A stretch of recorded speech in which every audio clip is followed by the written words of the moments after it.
Et bonsoir tout le monde. Hop, je sais pas si on nous voit bien, si on nous entend bien.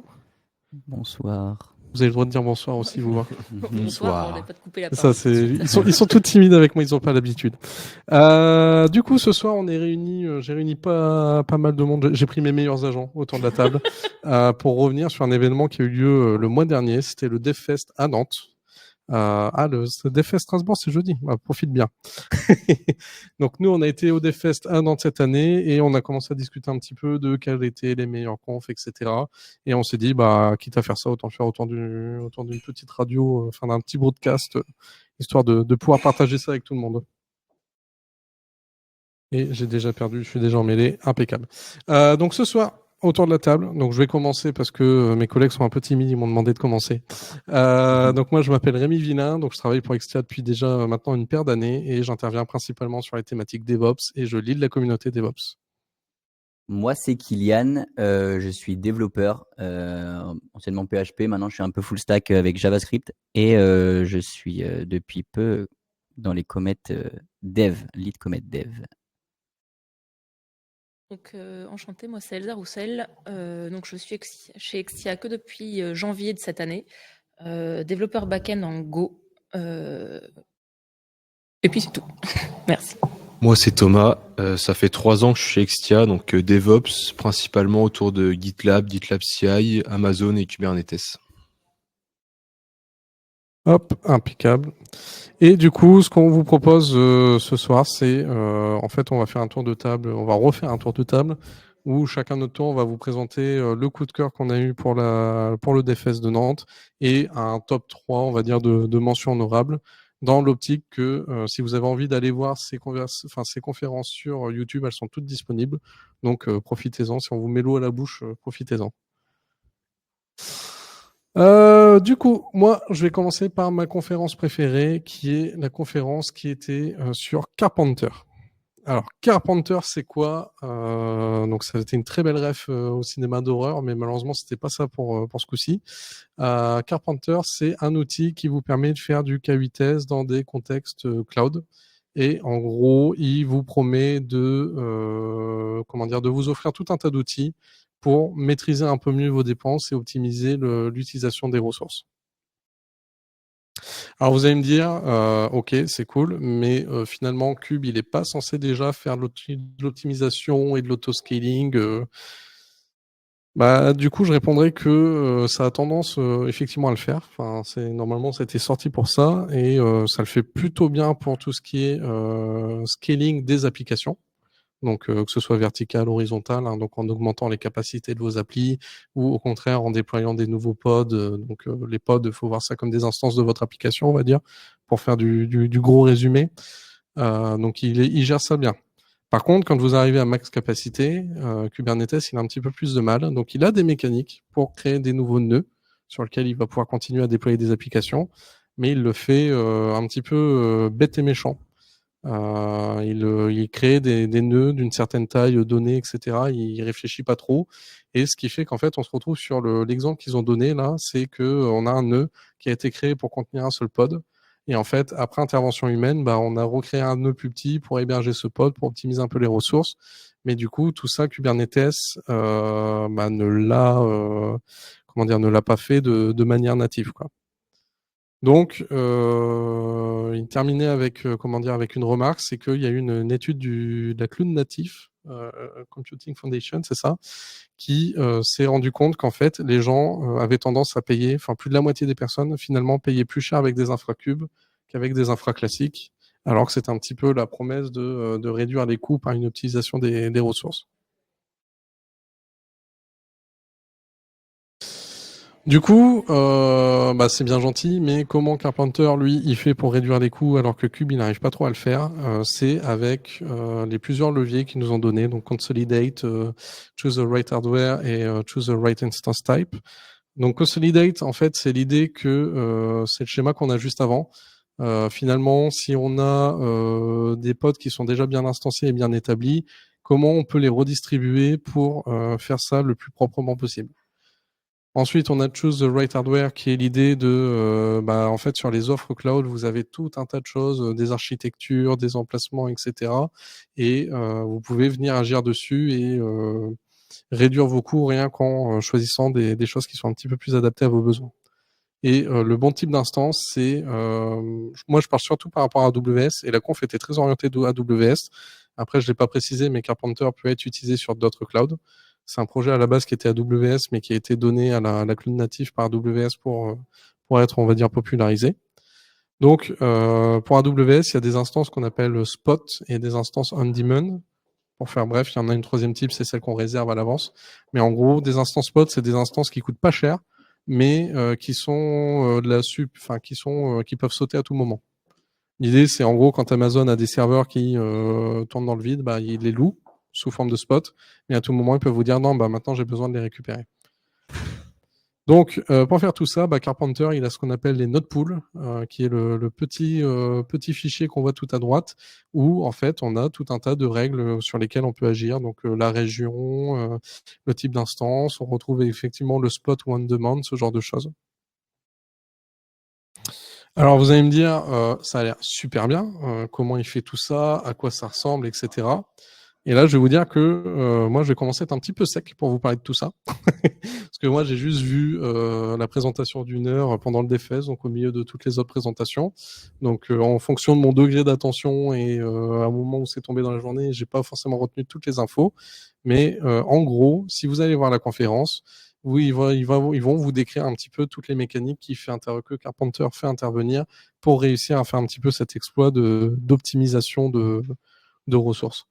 Donc, comment il fait pour la gestion auto des instances spot? Il faut savoir que ça envoie, il y a tout un tas de notifications qui circulent pour vous dire que la spot va être détruite.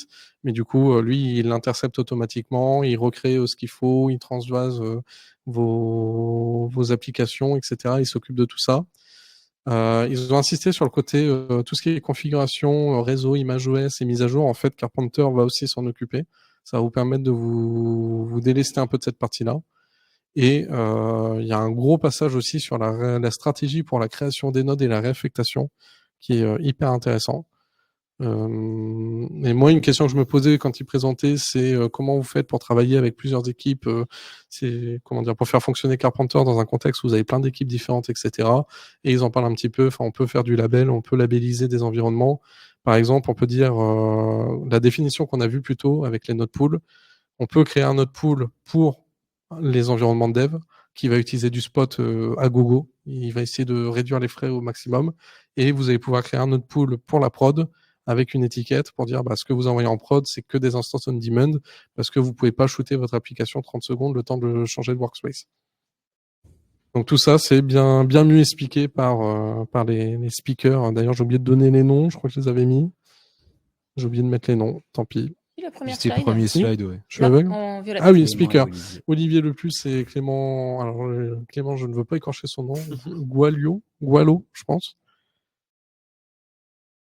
Voilà. Donc moi, je vous conseille franchement d'aller prendre le temps d'aller voir la conf sur YouTube parce que moi, l'outil m'a vraiment parlé dans le sens où je suis pas un administrateur Kubernetes et j'avais vraiment l'impression que si on me demandait demain d'administrer un cluster Kube, je commencerai par là parce que ça m'a l'air de bien me simplifier la vie.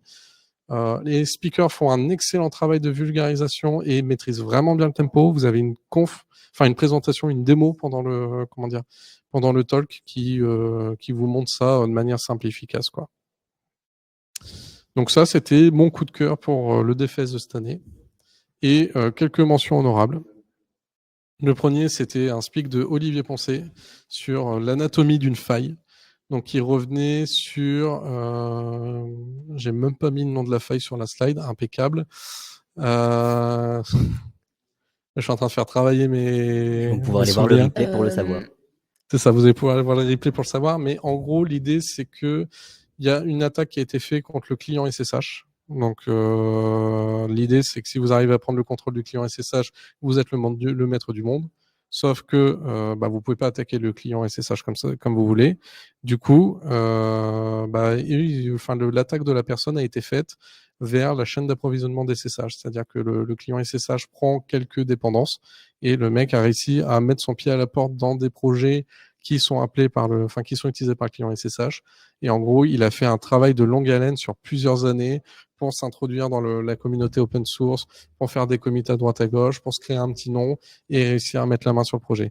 C'est hyper intéressant parce que c'est pas une faille, on va dire classique, dans le sens où c'est pas une erreur de code ou quoi que ce soit. C'est juste, à un moment, il y a un humain qui a craqué dans cette histoire, qui était trop fatigué et qui a donné des droits à un mec, et ça a failli causer des dégâts monstrueux si ça n'avait pas été trouvé un peu par hasard par quelqu'un. Ça revient aussi un petit peu sur les méthodes qu'il a utilisées pour cacher les failles qu'il a tenté d'introduire, etc.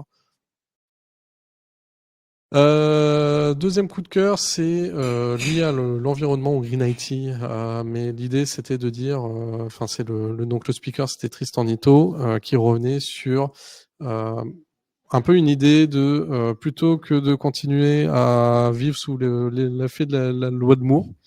Donc loi de Moore qui dit qu'on a 2 fois plus de capacité tous les X temps. En gros, il dit on en a profité trop longtemps, on a des mauvaises habitudes de codage et aujourd'hui ça devient une catastrophe au niveau écologique avec le côté tout ce qui est ressources naturelles, gaz à effet de serre, etc. Donc il prenait un effet, là on voit l'image de la mine de cuivre. Donc l'énorme trou qu'on voit était fait pour récolter une grosse pépite de cuivre qui, et du coup, c'est pas un modèle qui est viable sur le long terme. Donc lui, entre guillemets, alors j'avais dit une slide par truc, mais j'ai triché, j'en ai mis une deuxième. Lui, il propose la loi de Hiroum, qui est de dire, en fait, sur nos process critiques, on est d'accord, on a augmenté la lisibilité, on a augmenté les performances, mais aujourd'hui, est-ce qu'il faudrait pas sacrifier un peu de lisibilité parfois, un peu de maintenabilité pour optimiser? Donc, il le propose pas pour tout. Comme il dit, c'est pas possible qu'on fasse ça pour tout et n'importe quoi.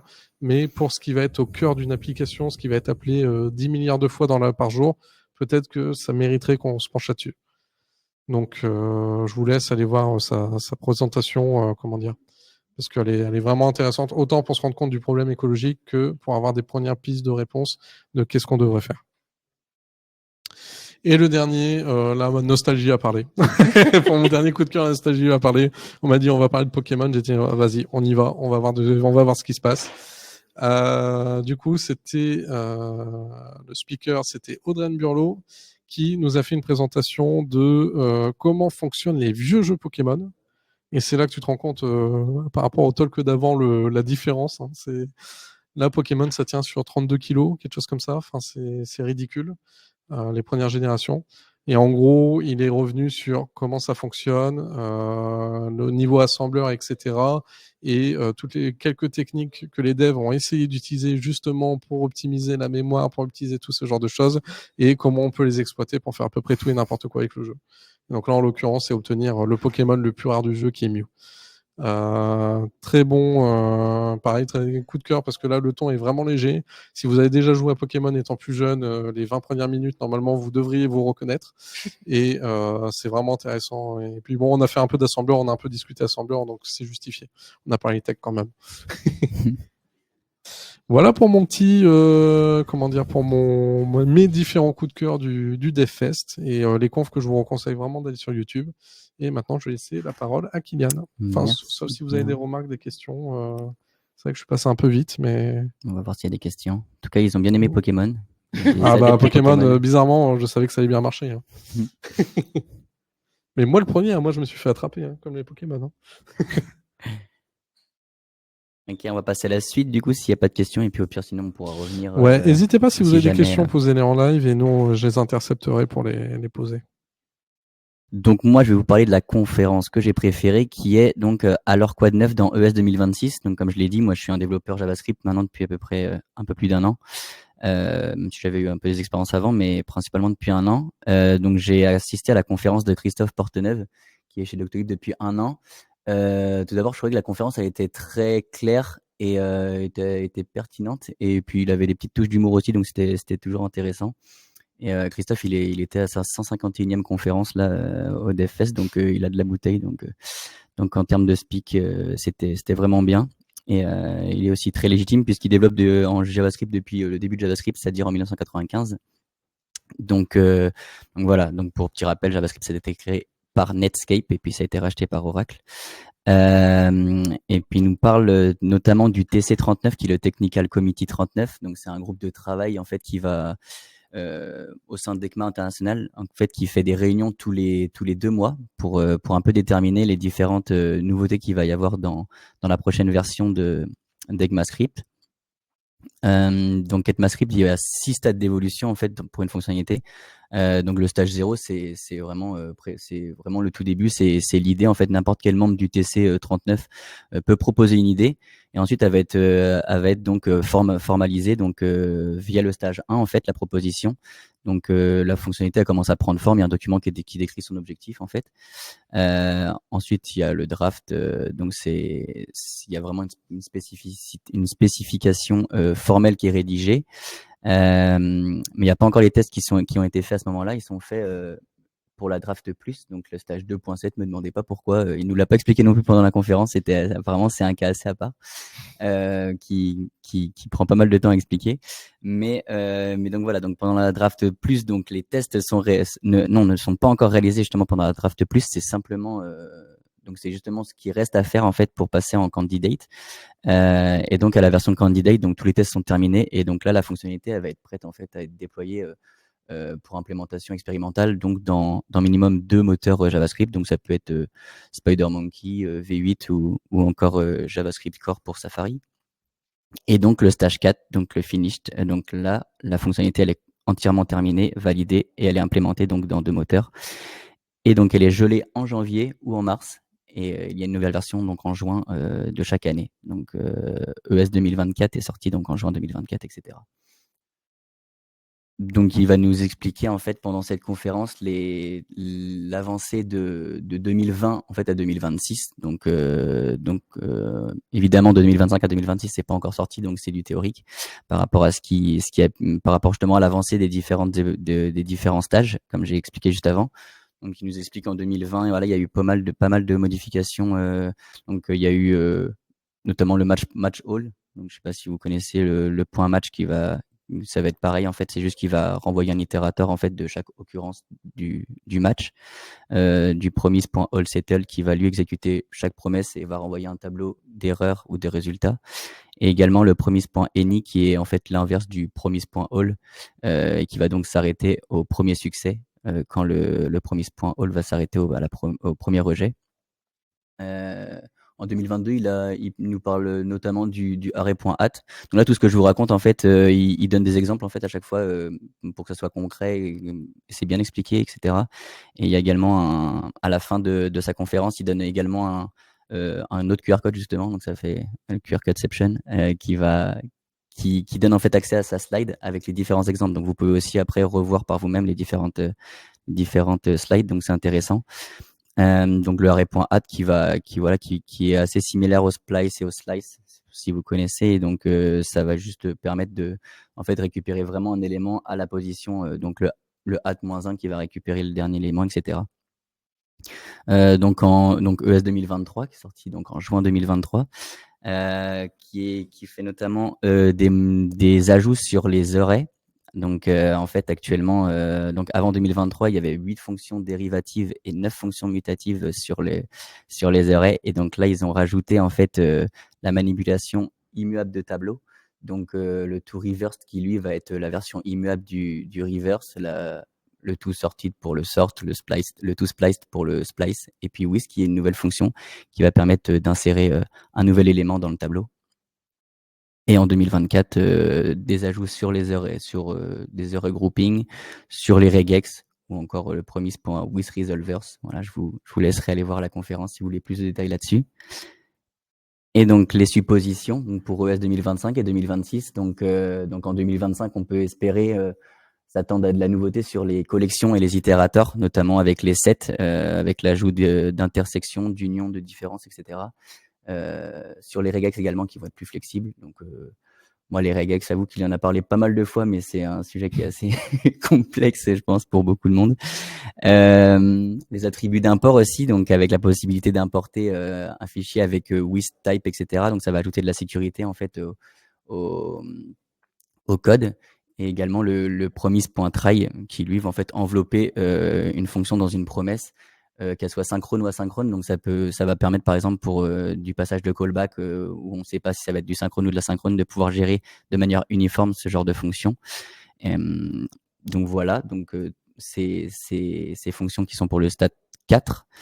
Et en stade 3, on a donc array.from async qui va être le array.from, mais pour une version asynchrone de l'explicit resource management, donc qui va permettre de libérer des ressources après utilisation, et également l'arrivée de temporal. Je ne sais pas si vous en avez entendu parler, mais c'est en stade 3, c'est pas mal avancé, ce qui va permettre de dire adieu à tout ce qui est Moment.js, Day.js, etc. Donc là, il a dit une petite phrase qui m'avait fait rire, c'est un vrai ami ne laisse jamais un ami coder un calendrier. Et donc, Temporal va être là pour aider justement cet ami-là à coder son calendrier, puisque voilà, c'est assez problématique la gestion de temps bon, même pas forcément qu'en JavaScript en fait. Et donc, Tout. voilà, Dans c'est tout. ça. Ouais, dans tout. Donc là, Temporal est assez complexe, c'est pour ça que ça prend du temps à venir, mais il y a la gestion de time zone, la précision à la nanoseconde, un distinguo entre le temps absolu et le temps local, etc. Donc pas mal de choses qui vont arriver par là. Et donc c'est vrai que Christophe, il est pas mal. Enfin, il a ses idées et il déteste Moment.js, tout ça. On l'a bien compris.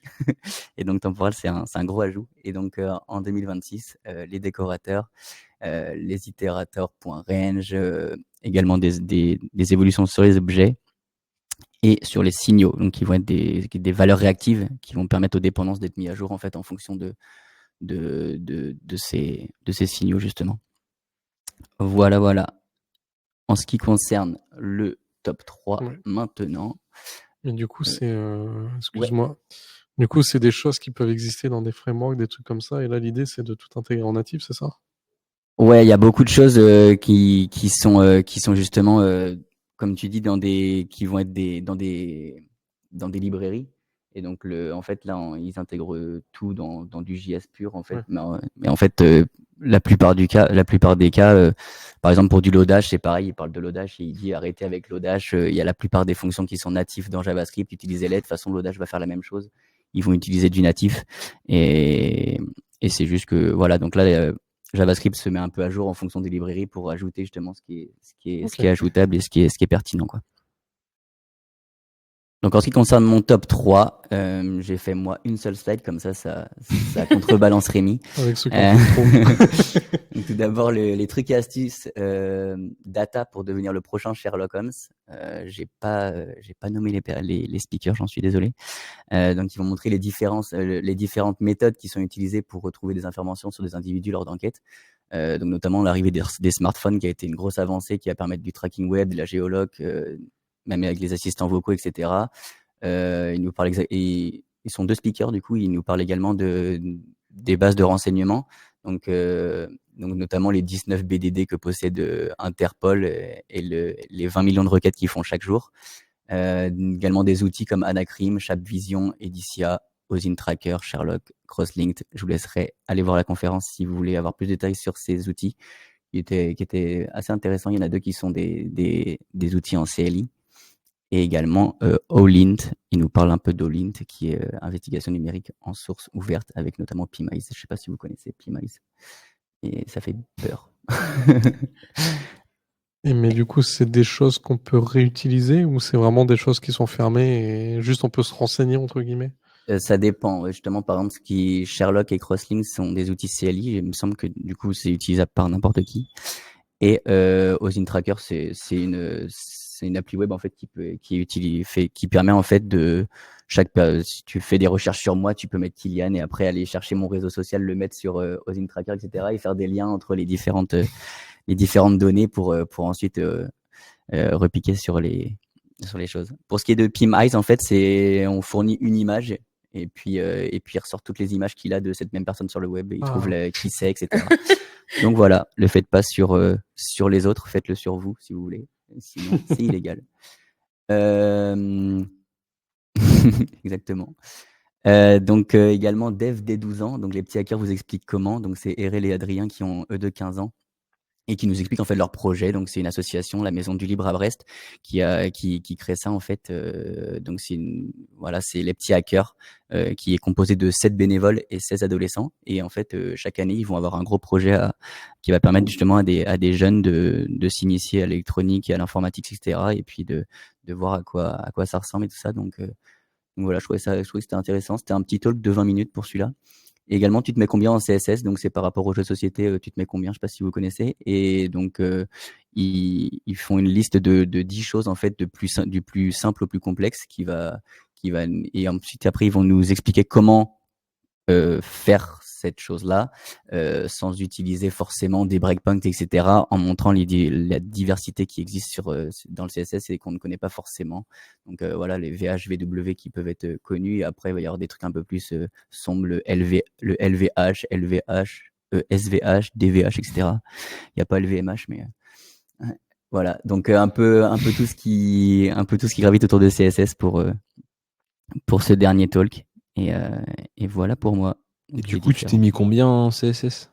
Moi, je crois que je m'étais mis 5 ou 6, un truc comme ça. Et après la conf, tu t'es mis combien? 4. On m'a conseillé aussi la première conf là dont tu parles sur le Sherlock. Par contre, on m'a dit qu'elle était un peu angoissante. Ouais, bah forcément, ouais, du coup, avec les outils et tout qui montrent et tout ça, voilà, notamment si t'ont parlé de PMICE, déjà, tu te dis c'est assez bizarre enfin, en fait, c'est Et pas ça bizarre, marche si mais bien que ça? Enfin, c'est est-ce que assez tu as fait flippant. l'expérience Non, il y a des faux conférence, je sais pas. positifs, justement, dans la conf, ils nous le montrent. Bon, je l'avais mis aussi dans mon top 3 et je voulais en parler, mais on va en parler maintenant. Il mettait, justement, c'était 2 gars de Zenica qui faisaient ça.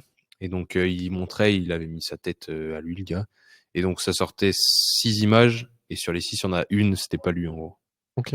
Mais sinon, voilà, ça ressort des images Mais que du coup, il y avait même des toi, t'es pas images au courant. bien à l'ancienne. Hein. Et genre, des fois, tu voyais bien que c'était sur le fond d'une photo et que c'était pas Oui, lui c'est au ça. premier plan. Et le logiciel, il a quand même compris que lui, il était là ce jour-là. Et la photo, elle avait genre 10 ans. Ah ouais. Hein. Il zoome sur la photo et il dit tiens, ça c'est toi. Et Ah oui, Ah je me ouais, souviens j'étais plus là, de mais cette je m'en soirée. souviens. Ouais, c'est ça. on a fait une partie. Super ce jeu. Ah oui, ok, tu te mets combien? C'est ça. Ok. C'est à moi. Du coup, ma conférence préférée. Elle est... Alors moi, c'était Q. Donc, c'est un programme open source développé par la communauté sur Kubernetes. Donc, en gros, ça permet de faire du queuing, donc de planifier des charges de travail en file d'attente. Donc, sur Kubernetes, souvent, moi, en tout cas, là où je travaille, il y a beaucoup des problèmes métiers. C'est beaucoup de jobs qui s'exécutent et du coup, ça peut arriver que il y ait plus assez de ressources. Et du coup, c'est un outil qui se veut pour résoudre ce genre de problème. Donc en gros, la fonctionnalité principale, c'est la file d'attente des tâches. Donc en gros, ça va permettre de planifier des tâches dans une file d'attente afin de les gérer selon la disponibilité des ressources. Du coup, ces tâches, elles peuvent être suspendues et mettre en file d'attente s'il n'y a pas les ressources disponibles pour les lancer. Et du coup, ça évite les erreurs liées justement au CPU, aux RAM insuffisantes. Donc il y a un mécanisme où on peut mettre des priorités. Donc typiquement, la personne nous montrait dans un environnement où on n'a pas forcément un très gros cluster et ça va être le même pour la prod et le hors prod. Et ben on va définir typiquement 2 priorités prod hors prod. Et dès qu'il va y avoir un job de prod qui va passer, c'est lui qui va venir en priorité. Et du coup, admettons qu'il y a un développeur qui ait lancé une batterie de tests de jobs qui doivent se lancer aussi. Les jobs de hors prod vont s'exécuter après les jobs de prod. Donc ça marche assez bien. Du coup, tu es dans un contexte où tu n'utilises pas Kubernetes comme une infra finale, mais plus pour faire des choses, Ça des actions dépend. diverses, C'est un peu des surtout, deux. c'est surtout tu l'utilises dans un contexte où t'as pas beaucoup d'argent et t'as pas forcément des gros clusters. C'est Ok. plus ça. C'est pour beaucoup de FinOps et dans un environnement où tu as vraiment des ressources très limitées, pouvoir que tout tourne dans la même écosystème sans avoir à dépenser des milliers et des cents. Ok. Il doit aussi avoir une partie en cas de crash, ça remonte les trucs en priorité la plus haute en premier. Du coup, Et pas les trucs les plus justement, bas. c'est ça l'avantage, c'est que normalement, c'est pas censé cracher parce que souvent, quand ça crache, Oui. c'est qu'il n'y a plus de ressources. Alors après, si le Mais, pod est mal fait, ça c'est un autre souci. Oui, mais- mais Et du coup, il y a aussi donc un mécanisme de pool. Donc, ça permet de définir les ressources derrière par pool logique. Donc, par exemple, on peut définir au niveau des équipes, donc se dire que cette équipe, elle a plus besoin d'utiliser Kubernetes que cette équipe-là. Les types de charges de travail, par exemple, je vais en reparler après, mais il y a certaines tâches qui sont optimisées pour Q. Et du coup, féliciter une meilleure isolation et l'allocation des ressources vraiment en fonction des besoins définis. Donc après, plus un taf d'architecte, mais on peut imaginer vraiment il y a vraiment beaucoup d'optimisation sur plusieurs besoins différents. Donc justement, les forces de Q, c'est cette optimisation à l'utilisation des ressources. Ça va aider à maximiser l'utilisation des ressources disponibles à un instant T. C'est vraiment essayer de remplir le maximum de ressources avec ce qu'il a et les jobs qu'il voit. Et ça va éviter aussi du coup que la non-prod passe devant la prod dans un environnement, toujours dans un environnement où il y aurait des ressources limitées. Et un truc assez sexy aussi, c'est la compatibilité avec les workload batch et les ML. Alors pour ceux qui savent pas, un workload batch, alors de mon point de vue, je n'ai pas été voir la définition, mais ça va être un traitement asynchrone. Donc c'est un traitement qui va se lancer, il va plus ou moins faire sa vie dans son coin, et à la fin il va sortir des choses, et nous on va venir récupérer ces choses-là. Et ML, c'est le machine learning. Donc ces deux choses-là, en général, c'est des choses qui tournent longtemps et qui ont besoin de beaucoup de ressources. Et du coup, il nous montrait typiquement, bon ça il nous l'a pas montré en live, mais il expliquait que Q arrivait à comprendre en fonction des... Donc encore une fois, c'est des termes Q, mais, des termes Kubernetes, mais avec les labels, les taint et les toleration, ce genre d'outils, et il arrivait à les optimiser. Typiquement, les workload batch, il pouvait le lancer à un instant T, et en fonction de ce qu'il voyait dedans, pareil pour le machine learning, il comprenait que le pic allait être au début, du coup, il pouvait le lancer à un instant T, il savait qu'après, ça allait moins consommer, et que du coup, il aurait de la ressource dispo pour faire d'autres choses. Ça, c'était quand même assez sexy. Donc, tu peux passer la slide suivante. Alors, les points forts de la conférence, c'était les explications claires. La personne, là, Laurent Grandjeau, c'était quelqu'un qui vient de Google. Donc, quand il est arrivé, il a commencé à parler. Tu sentais qu'il n'était pas là pour rigoler. Il était balèze dans ce qu'il savait faire. Il y avait beaucoup de démos. Bon, là, je n'ai pas expliqué en détail comment tout marchait parce que c'est quand même assez poussé. Puis, pour quelqu'un qui ne connaît pas Kubernetes, déjà, pour quelqu'un qui connaît Kubernetes, c'est compliqué.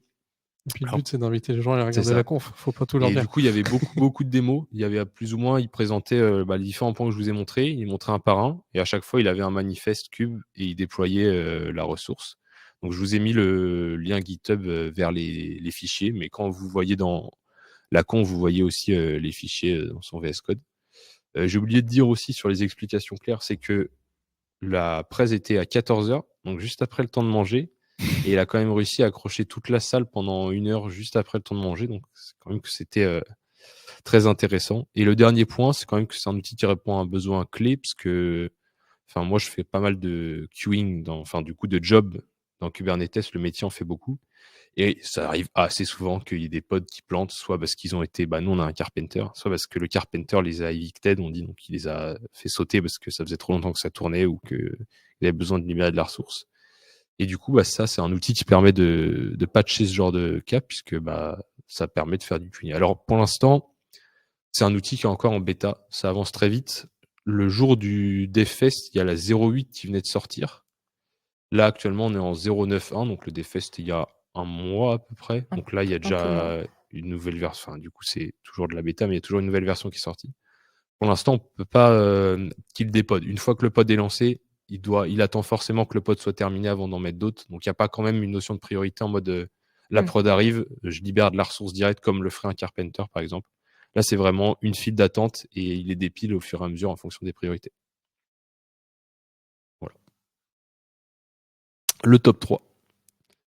Les gens sont timides, on n'a pas de questions dans le chat. Hein. On avance. Hein. Alors, j'ai allègrement copié le slide de Kylian. Du coup, pour la première, j'ai mis la même. Du coup, je vais essayer de... Ça m'embête un peu parce qu'il a parlé des outils, je voulais en parler, mais...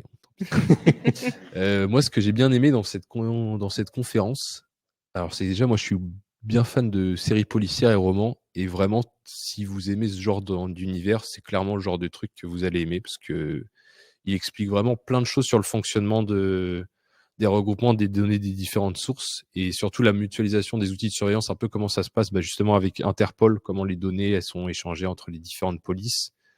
Donc ça, c'était vraiment très intéressant. Et du coup, les outils, donc comme Kylian parlait tout à l'heure, Pimize et Clear AI, qui font un peu peur quand tu vois les images que ça remonte.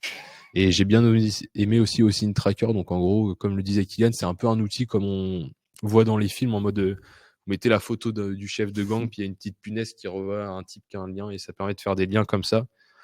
Justement, pendant la presse, le speaker montre un peu l'outil en mode, là, je sais plus c'était quoi, c'était quelqu'un, un ancien de la boîte qui avait fait une connerie dans du code. Et du coup, il a un peu remonté ses infos. Il nous a montré, c'était assez intéressant. Moi, j'ai beaucoup aimé cette conf. C'était la première le jeudi que je suis allé voir. Bon, vous allez pas apprendre grand chose de technique sur l'informatique, mais niveau pour apprendre un peu des choses annexes, c'était très intéressant. Puis on sentait pareil que les deux speakers, c'était le boss de Zenica et un tech plus. On sentait que pareil, ils étaient très à l'aise dans leur façon de s'exprimer. Ensuite, le deuxième, ça c'est aussi que Sucremi a présenté, cinéma. Donc, je vais pas représenter un peu tout ce qui est Carpenter. Toi, tu l'as utilisé. Ouais, alors après, c'est pas moi qui le configure. Ouais, c'est bien. Alors, c'est pas moi qui l'ai configuré, mais ouais, nous, il est déployé sur les cluster cubes. Donc, c'est bien parce que, comme tu l'as dit, il y a la partie provisionnement intelligent des nœuds. J'ai galéré à dire. En gros, il va vraiment comprendre en temps réel quand ça va arriver les jobs. Donc, nous, typiquement, dans une banque, je travaille dans une banque, souvent, début et fin de mois, il y a des pics de traitement qui sont exécutés une fois par mois. Donc, dans un environnement normal, on arriverait avec le cas que tu as dit tout à l'heure, où il y a des nœuds qui sont créés et après, il n'y a plus rien dessus. Et là, on voit souvent, justement, avec Carpenter, que nous, il y a des gros batchs qui tournent et il y a rarement des erreurs de ressources. Alors, il y a quand même un type d'erreur qui arrive, mais c'est voulu. Parce que ce qui est pas mal avec Carpenter aussi, c'est qu'on peut faire la police aux gens qui font du mauvais travail. Alors, normalement, nous, on utilise un outil pour ordonner des batchs qui s'appelle Airflow. Du coup, normalement, on veut que ça fasse plein de petites tâches. Genre, à chaque fois que c'est un batch pour une tâche A, et si jamais ça produit un résultat, ça l'injecte dans la B, pour éviter justement de faire des gros machins qui tournent pendant des heures. Il y a des gens qui le font pas, sauf que du coup, nous, notre Carpenter, il est configuré pour les virer, ces trucs-là. Du coup, c'est ce qu'on appelle l'éviction dans Carpenter. C'est un mécanisme qui permet, selon certaines règles, de dire toi, t'as pas voulu respecter les règles, hop, ton pote il dégage. Du coup, quand ça t'est arrivé 3 fois de suite, tu fais l'effort de faire du code propre. Donc ça, tu voulais pas dire pour traquer les mauvais élèves, tu voulais dire pour faire participer à la montée en compétence de toutes les équipes. Exactement. Et du coup, il y a cette partie-là. Et un truc qui est vachement bien aussi, c'est la suppression des nœuds inutilisés. Ça marche vraiment très bien. Alors ça, du coup, nous, on a quand même 2-3 problèmes des fois, notamment notre GitLab, nos runners sont sur Cube. Des fois, il arrive qu'il y a un instant T où, entre le moment où le job se démarre et le pipeline dit je veux un pod dans ce nœud, le nœud se fait shooter par Carpenter et du coup, le job mouline pendant 5 minutes. Bon, au bout d'un moment, il y a un timeout. Du coup, c'est cool quand même parce que niveau FinOps, ça permet de drastiquement réduire les coûts sur les nœuds utilisés, mais quand même, ça arrive des fois qu'on arrive dans les 2 secondes où il fallait pas lancer un truc et ça finit dans les choux. Un autre truc qui est sympa, c'est justement cette partie workload dynamique. Donc, c'est ce que j'expliquais. Typiquement, nous, c'est pas toujours la même charge. Des fois, au début de mois, il y a beaucoup de charges. À la fin du mois, il y en a beaucoup. Le reste du mois, c'est plus tranquille. Donc, cette partie-là est très, très bien faite parce que nous, il y a vraiment je le redis encore une fois, mais parce que c'est vrai, il y a des grosses charges de travail à certains moments. Donc, c'est vraiment très efficace pour ça. Et forcément, tu en as parlé tout à l'heure, la réduction des coûts. Nous, on s'était fait toper parce que toujours le FinOps, au bout d'un moment, c'est le nerf de la guerre. Et le cluster cube, j'ai plus les chiffres, mais du coup, dans les factures AWS et tout, nous, il n'y a pas toutes les équipes où ils imputent leurs coûts. C'est un peu tous les coûts sont à l'infra. Du coup, ils sont venus nous voir en mode vous dépensez beaucoup d'argent. Non, c'est pas vraiment nous. Mais on a quand même fait le travail pour faire le FinOps. Et je crois qu'on est passé, alors pas du simple au double, mais l'inverse, du coup. On est passé du double au simple. Donc c'est quand même pas mal niveau rénovation. Ouais. Finalement. Dire les maths. Du coup, voilà pour la partie Carpenter, un outil que je plus sois. Alors nous, après, on l'a effectivement utilisé dans AWS, donc l'écosystème dans lequel il est fait pour fonctionner. Je sais pas comment ça marche dans un autre écosystème, mais en tout cas dans AWS, c'est cool. Ensuite, Renovate et Dependabot. Donc, en gros, ce sont des outils qui vous aident à maintenir les montées de version de vos différents paquets, enfin peu importe, globalement. Alors moi, je connais surtout Renovate, mais on va présenter un peu les deux, ce que c'est. J'ai bien aimé Stalk parce que c'est des outils qui sont pas super connus et pourtant qu'est-ce qu'on gagnerait à les mettre en place partout? Parce que le nombre de fois où je vois des projets qui sont dans des vieilles versions de Java, là, les trucs Oracle qui tournent, enfin bref, vieilles versions de Java, alors qu'on pourrait les mettre à jour. Ces outils-là, ça permet de contrôler les flux de mise à jour. Donc, comment ça marche? Donc, c'est un outil à configurer. On verra après comment ça se configure rapidement. Mais en gros, il vient interroger les différents registres publics ou privés, donc en fonction des langages, ça peut être NPM, PyPy, Maven, Docker Hub, etc. Et voir s'il y a des versions plus à jour de vos dépendances. Si c'est le cas, il va venir créer des PR ou des MR, dépendamment de GitHub ou GitLab, avec les modifications nécessaires pour mettre à jour la dépendance et le résumé des modifications apportées. Alors, il faut savoir que c'est pas automagique. Dependabot, je sais pas trop comment ça marche, mais dans Renovate, il faut configurer ce que la montée de version, en fait. Donc, on verra après, mais c'est pas non plus magique comme ça. Et du coup, normalement, quand c'est bien fait, on essaye aussi de faire des tests après pour valider, en gros, sur les branches que ça crée, que la nouvelle version fonctionne correctement. Si tu peux passer la slide d'après, Amy. Donc, j'ai fait un petit tableau comparatif entre les deux. Alors, de ce que je connais des deux, Renovate, la configuration est très flexible. On peut plus ou moins faire tout ce qu'on veut. Là où Dependabot, ça a l'air un peu plus basique. Alors, je ne l'ai jamais utilisé, mais j'ai regardé un peu comment ça fonctionnait. Et ce qui parlait dans la conf, ça avait l'air quand même plus simple quand même que Renovate. Mais du coup, à l'utilisation, Renovate, c'est assez complexe à utiliser. Nous, quand on a voulu le mettre en place, c'était un peu le ticket qui restait dans le board. Et tous les jours au daily, il y a le ticket Renovate. Et personne ne le prenait. Puis un jour, quelqu'un a dit, j'ai rien à faire, fais Renovate.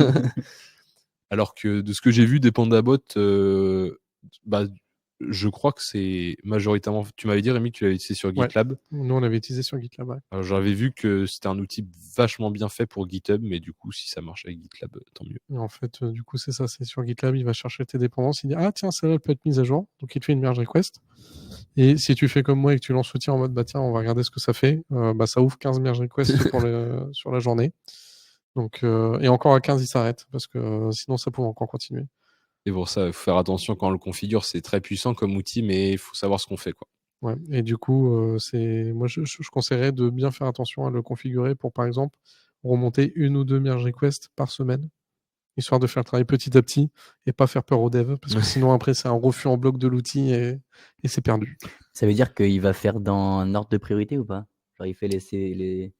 Il t'indique. Alors, je sais pas s'il le fait par ordre de priorité, mais il t'indique la criticité de la mise à jour. Et s'il fait une merge request d'un truc d'un CVE10, vaut mieux y aller, ouais. Du coup, sur les plateformes, alors moi, encore une fois, j'ai vu que Dependabot s'utilisait principalement sur GitHub, mais ça a l'air de pouvoir marcher sur GitLab. Renovate, faire ce qu'on veut. Pareil pour les mises à jour groupées. Donc, c'est ce que tu me disais avec Dependabot, Rémi, toi, que ça t'avait fait plein de PR pour tous les trucs. Dans Renovate, on peut faire un gros mélange de tout ce qu'on veut. Pareil pour les mises à jour auto. Donc, nous, sur Renovate, on s'en sert essentiellement pour mettre à jour la CI. Donc, les gens qui font de la CI, ils font des includes de nos fragments. Du coup, quand on fait des mises à jour, on essaye de mettre à disposition le guide de montée de version. Alors, on peut pas non plus tout faire en auto, parce que des fois, c'est un peu poussé. Mais on essaye quand même de mettre pas mal de choses à jour. Alors, l'hébergement, Dependabot, j'ai vu que c'était que en SaaS. Nous, le Renovate, il est auto-hébergé. Mais du coup, il existe aussi en SaaS. Et l'écosystème, pareil, du coup, Renovate, très large, parce que typiquement, nous, le truc qu'on s'en sert le plus, c'est pour le mise à jour CI, donc c'est des includes des fichiers YAML dans GitLab. Donc c'est quand même un truc un peu niche, c'est pas forcément du Docker ou des dépendances Maven, ce genre de choses, donc c'est quand même assez poussé. Là où Dependabot, j'ai vu que c'était un peu plus limité au niveau de ce qu'on pouvait faire. Voilà. Okay. Moi, je disais, Dependabot, c'était plus limité. Les options de groupe, quand j'ai testé, ils étaient en train d'arriver. Et en fait, du coup, on avait des cas un peu bêtes où, par exemple, pour du Spring Boot, ils mettaient à jour certaines librairies du Spring Boot, mais pas d'autres. Et du coup, explosion, quoi. Donc, c'était pas parfait. Ah, merci. On va passer à Elsa. Ouais. Et voilà. Et on arrive à Elsa. Et je te propose qu'on continue. Ouais. Nickel. Donc moi, je vais vous parler de la conf de GraphQL à Scale par Anthony Ginier, je suppose. Anthony. Donc, je fais un petit rappel de GraphQL. GraphQL, alors c'est sorti en 2015, mais c'est Facebook qui travaillait dessus auparavant. C'est un query language, c'est-à-dire que c'est une manière un type d'API qui te permet de récupérer uniquement les informations que tu souhaites, plutôt que de faire forcément moult requêtes pour obtenir la totalité des informations qu'il te faut en 15 requêtes. Le but, c'est de l'avoir en une seule, globalement. Donc, c'était très kikou il y a une dizaine d'années maintenant. Mais c'est en prod, moi personnellement, j'en ai jamais croisé. Après, il y a quand même, il y a toutes les entreprises là que je cite qui en font. Donc ça marche quand même pas mal, mais comme tout ce genre de truc, ça peut être un peu critique en fonction de quand on se lance la première fois et qu'on a besoin de le mettre en prod. Parfois c'est un peu compliqué. Toute cette conf, elle parle de ce truc-là en fait. C'est donc l'entreprise dans laquelle Anthony est. On commençait à mettre ça en place en 2017, donc quand Renovate était encore assez jeune, et il n'y avait pas encore tous les outils nécessaires à la prod. Fait qu'ils ont eu quelques surprises, quelques déboires aussi pendant la mise en place et pendant la mise en prod. Et donc cette conf-là relate toutes les étapes qu'ils ont eues et les points critiques qu'ils ont pu résoudre par la suite, notamment avec des nouvelles sorties. Je te laisse passer un peu la suite d'après. Avec de nouveaux outils. Donc ça, c'est juste quelques liens. Le premier, c'est le site vitrine de GraphQL, où il y a tous les tutos, tous les trucs. Pour le coup, c'est assez pratique, c'est très facile à prendre en main. Ils ont plein d'outils à apporter pour pouvoir analyser son graphe et aller fouiller un peu dedans pour pouvoir prendre en main l'outil. C'est vraiment cool. Et en dessous, il y a les principes de base. Et c'est cool quand un langage donne directement les principes de base, des trucs cons à pas faire. Ça évite de galérer comme un couillon dans son coin. C'est plutôt pas mal. Donc voilà, il s'inspire un peu des 12 principes d'agilité. C'est un truc un peu comme ça. Donc voilà, ça c'est purement pour de la documentation. Donc concernant cette conférence, les principaux points forts. Déjà, comme je disais, c'est GraphQL, ils l'ont mis en place dans leur entreprise. Et je pense qu'ils se sont tapés tous les plâtres possibles.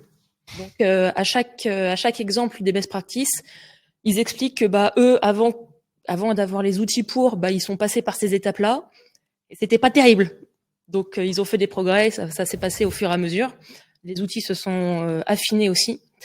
Ils nous ont fait une petite présentation aussi de ce qu'ils appellent la Gateway fédérée, qui est en fait, initialement il n'y avait pas ça. Initialement, pour travailler en microservices, il y avait un GraphQL qui reprenait exactement les schémas de tous les autres applications en dessous, et qu'il y avait de la copie de code de partout. C'était terrible.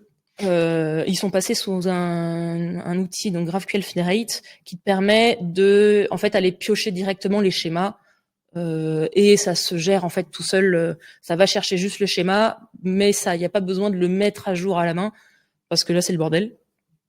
Il parle pas mal des différents outils aussi qui sont à disposition, qui sont là pour aider aussi quand on est développeur, pour aider le développement. Donc, il parle notamment de Apollo Studio, qui est un des principaux contributeurs. Dans les principaux contributeurs, on a Apollo, Wondergraph et The Guild, qui, je crois que c'est The Guild qui est à la base de GraphQL, de souvenir. Voilà, il y a pas mal de trucs. Il parle aussi, il explique aussi comment le tracing, les métriques et les logs sont gérés dans GraphQL. C'est pas mal, mine de rien, parce que quand ils ont commencé à mettre ça en prod, l'admin, il était moyennement chaud quand il disait qu'en fait, vu que c'était qu'une seule route, on pouvait pas vraiment faire de filtre sur quelles étaient les routes, les calls les plus utilisés. Au début, il a fait un peu la gueule, je crois. Donc voilà. Aussi, depuis, il y a tout un tas d'éléments qui sont arrivés aussi pour permettre de ne pas faire tomber son API parce que sur une API classique, on peut limiter par nombre de requêtes par seconde ou par unité de temps. Sur GraphQL, avec une seule requête, tu peux faire tomber tout. Il suffit que tu fasses des appels en boucle. Une requête qui passe par toutes les bases possibles et imaginables. Ou des requêtes qui appellent le même objet en Inception. Par exemple, si je prends l'exemple de Facebook et des amis, j'ai une personne, je lui prends ses amis, qui sont donc des personnes, et je reprends des amis, qui sont des personnes, et je fais ça x 10, et c'est terrible. Voilà, c'est à peu près tous les trucs. Donc, sur GraphQL, il y a plus une notion de poids. Donc, c'est un mix, on met une certaine complexité à chaque type de requête, à chaque type de lien entre des objets. Et en fait, la requête, après le calcul, entre le nombre d'éléments qu'on requête et les différents liens, ça va nous donner un poids global qui permet en fait de tempérer un peu le fait qu'en une requête, tu peux requêter la moitié du monde. Donc voilà, c'est très orienté. Évidemment, c'est très orienté GraphQL, hein, finalement. C'est fou. Hein. J'ai bien aimé parce qu'elle était vraiment intéressante. Il y avait vraiment ce côté, on quitte le côté fanboy que on pouvait avoir au début où GraphQL est sorti, où il y avait beaucoup juste ce genre de comportement de oh, c'est génial, c'est nouveau, c'est tout plein. Là, on sent que c'est un peu plus expérimenté. On sent que ça s'est vraiment heurté à la prod, que ça s'est heurté, ça passe pas en fait. Ou alors comment est-ce qu'on gère la gestion aussi, comment est-ce qu'on gère aussi le projet dans la durée avec le legacy, comment est-ce qu'on déprécie une route, ce genre de trucs. Toute la vie d'un projet d'entreprise en GraphQL. Et c'était vraiment cool pour ça. Voilà pour cette conf-là. Et donc dans mon top 3, donc avec la première donc introduction OpenTelemetry de Nicolas Frankel.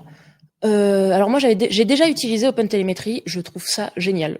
C'est un outil qui permet donc de rajouter tout un tas de métriques et d'observabilité sur nos applications. Ça permet d'avoir autre chose que juste des logs. Ça permet de sortir directement des chaînes de données qu'on peut intégrer directement après avec Grafana pour avoir des graphes en temps réel sur tout un tas de trucs. C'est extrêmement puissant. Ça mélange à la fois des métriques, des logs, du tracing. Il y a beaucoup de langages pour lesquels c'est déjà nativement intégré. Je crois que Spring Boot le fait de base, par exemple. Enfin, c'est pas un langage, c'est le framework. Mais Spring Boot le fait de base, je crois qu'il y en a d'autres. Moi, je fais du Go, je sais qu'il faut le faire à la main, mais c'est pas si compliqué que ça. Faut juste avoir le serveur pour récupérer les données, finalement. C'est quand même pratique. La deuxième conf dont on a parlé tout à l'heure, Anatomy in Phi, que j'ai trouvé très intéressante. Alors, moi, je ne suis pas forcément l'actualité sécurité, parce que je trouve ça très oppressant, voilà, accessoirement. Mais cette conf était très intéressante déjà parce que elle s'écoute bien. C'est Olivier, vraiment une petite histoire qui te raconte. c'est ça. Il y va petit à petit. On dirait un polar. On suit un polar. Il entre un petit peu dans la technique, mais pas trop quand même. Alors, il le dit dès le début. Hein, il fait des simplifications, ce qui me va très bien parce que j'avoue que quand il commence à parler, à passer dans les lignes de code qui effectivement ont provoqué la corruption, moi naturellement j'aurais pas su les lire. On est sur des codes, c'est vraiment du très très très bas niveau. Mais c'est surtout que cette conf s'intéresse beaucoup plus sur la partie psychologique et mise en place de l'attaque. Sur le temps que ça a mis, parce que ça a mis quelque chose comme 2-3 ans. C'est ça, il disait les premiers commits, ils datent 3-4 ans avant. C'est ça, 2020-2021. Il y a vraiment un compte qui est créé pour, entre guillemets, être vrai, entre guillemets, en faisant des commits à droite à gauche pendant plusieurs années, quoi. Ah. Et globalement, en fait, ça aurait pu corrompre tous les systèmes Linux et autres. Ça, et ça aurait été assez terrible. Voilà.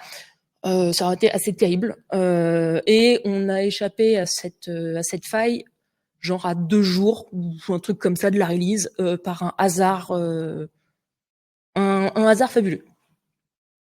Donc très très bien. Il n'y a pas besoin forcément d'être hyper technique pour la suivre. Et en même temps, un autre truc aussi que j'ai trouvé intéressant, c'est que au tout début de la conférence, il repasse très rapidement sur les failles humaines qu'on peut avoir, qu'on peut faire. Ouais, il y a Un le nom petit qui a rappel été de la mis, sécurité. l'ingénierie sociale, pour ceux que ça intéresse, si vous voulez vous renseigner sur le Voilà, donc concept. très très intéressant. Ça. Et donc ma dernière conférence, donc c'est sur iOS, enfin oui, iOS puisque c'est mon smartphone Android sans Google. Alors ça peut paraître surprenant pour des talks Google, hein, mais je trouve pas mal parce que c'est des sujets qu'on a peu forcément l'occasion d'aborder. iOS, ça semble être un OS assez facile à prendre en main. Pas besoin de recoder son OS de téléphone de but en blanc. Hein. C'est assez clé, c'est relativement clé en main. Il y a tout ce qu'il faut pour l'utiliser comme on utiliserait un Android ou un iOS. C'est une toute petite conf, elle doit durer genre 20 minutes, je crois, celle-ci. Ouais, je crois que c'est un des Un truc du genre. Puis si vous êtes intéressé, c'est un peu dans la démarche Green IT de comment garder son matériel plus longtemps. Oui. Parce que du coup, le but, c'est que c'est des applis un peu plus optimisées. Comme ils sont pas en train de pomper vos données, ils sont pas en train de pomper votre batterie aussi. Mais du Donc, coup, tu installes ça sur ton téléphone. Oui, Ouais. tu flashes. En fait, c'est Ouais, tu mais flashes du ton coup, vous téléphone. flashez ton Oui, t'es obligé de téléphone. flasher ton téléphone. à un Après, moment il donné. disait iOS, il commence à vendre des téléphones reconditionnés. Ok. Où t'as directement, c'est Mais déjà du coup, fait. comment t'installes un truc? Là, en fait, t'as le T'installes que les iOS API. Store, tu vois. Enfin, Mais du coup, c'est un truc parce que l'avantage d'installer que ce soit Google ou je sais plus comment ça s'appelle sur Apple, en fait, mais je crois que c'est un iOS, ouais. Android, mais vraiment dépouillé de toute la Apple couche Store. Google. Ouais, mais du coup là, moi je parle qui valide que l'APK c'est pas un virus qui va détruire ton téléphone. Ah oui. Ah. Je pense que ça Et les s'adresse risques. surtout si tu as un usage en fait un peu minimal de ton téléphone. Après, tu peux installer des services Google sur le téléphone, enfin sur l'iOS. Par exemple, je sais pas moi, tu utilises Drive, tu as besoin de Drive, bah tu Ouais, peux mais faire. du coup, ça sert à rien. Enfin, l'intérêt Ça c'est de rien limite, mettre du ça tout. bloque une partie ça des. a quand même un intérêt parce que quand tu installes par exemple un drive, ton drive sur ton Android, il y a tout un tas de paramètres auxquels tu n'as pas accès que cette OSI, cette En OSI fait, te donne accès à ces trucs-là. lui Tu peux va bloquer limiter. tout ce qui est tracking, tout ce qui est truc comme Ouais, ça. bah oui, de base. Voilà. justement. Ouais, mais du Une- coup, dès que t'installes un truc Google, tu l'as. Genre si j'ai Tu un vas limiter. je mets Enfin, un compte Google, c'est fini. Oui, tu vas. Après, voilà, si t'installes la full suite Google, bon, c'est pas forcément l'intérêt. Mais même là-dessus, Mais il peut limiter. iOS te permet de limiter les autorisations Ok. supplémentaires de l'application. ouais. Pour ceux que ça intéresse, je vois qu'on conseille aussi de regarder du côté de Lineage OS. Je connais pas, mais Comment tu dis? Lineage OS. Je crois qu'il en LINEAGE. a parlé vite fait, mais vu que c'était pas le sujet de la conf, il est pas allé beaucoup plus loin. Voilà. Et du coup, c'était quelqu'un de Google qui présentait ça? Pas du Non, tout. non, C'était C'était un talk. non, sur Google. c'est le DevFest, c'est Ouais. quand même Google Ouais. si tu veux qu'il signe à la fin. Oh, Il n'y a pas que que lui, Google. mais Il y a Amazon aussi. c'est ça. Mais tu Non. regardes toutes les scènes, elles sont aux couleurs de Google. Hein. Ouais, mais je crois pas que ce soit. Enfin bref, Je suis pas c'est sûre. un autre débat, je pense. Donc voilà. Et donc je laisse passer à la dernière Ok, slide. ok. Hop, voici. C'est bon, tu vas après. Et donc ça c'est juste un petit coup de cœur sur la keynote Mais tu en d'ouverture. as mis 4 du coup. Elle triche. Bah arnaqué, tu en as mis 4. Non, t'avais qu'à lire les slides. Non, blague à part. Un petit coup de cœur sur la keynote d'ouverture qui est faite par donc Mehdi Moussaïd, qui est connu sur YouTube sous le nom de Fulloscopy, qui est vraiment pas mal, qui est rigolote. Je sais pas si vous avez eu tous l'occasion d'aller la voir. Ouais, Ouais, elle ouais. était cool, ouais. Moi, j'ai trouvé sympa. Elle m'a fait Ah rire. ouais. Ça met. Tu commences bien ta journée avec ça. Voilà. Il Ouais. parle très bien, c'est rigolo, c'est léger. C'était moins tech, je crois. Enfin, oui, c'était Oui, moins. oui, C'était pas oui. tech Oui. du Bah, tout. c'est de la. Non, mais Non, pour c'est de ça. la. Non, mais c'est pour ça que je voulais pas. C'est de la Parce qu'à la base, je voulais la vulgarisation. mettre dans mes tops, mais je préférais m'axer dans le tech. Mais c'est vrai que la keynote d'ouverture était vraiment sympa. Si vous avez si vous voulez parler, si vous voulez entendre vraiment un autre sujet, pas forcément tech, elle est vraiment, Ouais. vraiment cool. Ça explique comment, voilà, comment les gens ils sont. Oui, Comment enfin, on est bête. c'est quand même scientifique. C'est pas orienté Informatique. Enfin, un petit peu parce qu'il l'utilise. Voilà, ouais. Il doit utiliser un MATLAB ou quelque chose de similaire. Mais c'est pas Ouais. orienté code, développement, admin ou autre. Il va pas te présenter le dernier framework. Voilà, c'est pas son point fort et c'est pas pour Ouais. ça qu'il est venu. C'est vrai qu'il est connu, du coup, Mehdi, comme le dit Frédéric, il a une chaîne YouTube et Mm. même aller voir sa chaîne YouTube aussi, c'est C'est vraiment ça. sympa. Ouais. Il fait de la vulgarisation scientifique, Ça marche. notamment autour des foules, a priori.